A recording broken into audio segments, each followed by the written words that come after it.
The Japanese Prime Minister has called for an all-out effort to save as many lives as possible as the 72-hour golden window for finding survivors passes. Officials say the death toll from the powerful earthquake that struck central Japan on New Year's Day has topped 80. CNN's Michiyo Ishida is currently in Kanazawa, that's the capital of quake-hit Ishikawa Prefecture, and she filed this report.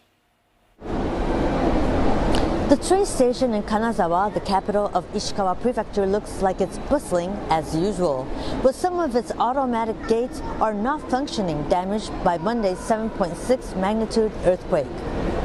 And in the station mall, some areas are off limits. A taxi driver told me how bad the earthquake was in Ishikawa's capital. 怖かったですよ。初めてですもん、あんな大きいの。それですぐ津波が来るってスピーカー目の前が学校だって小学校なんでねすぐ避難に逃げてくださいって言って。In the suburbs, this was the scene.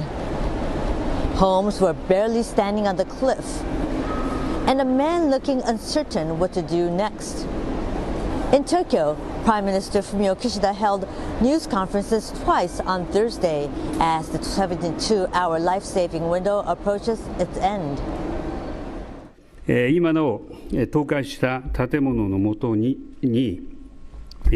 残され、そして助けを待つ方々多数おられます。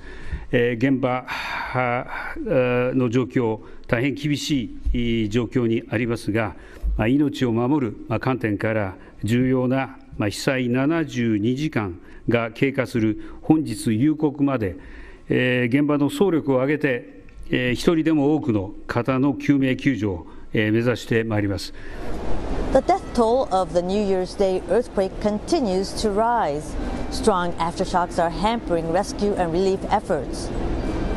The government is pushing hard for utility companies to restore power and water supply in many parts of the Noto Peninsula, one of the worst affected areas. Michiyo Ishida, CNA, Ishikawa.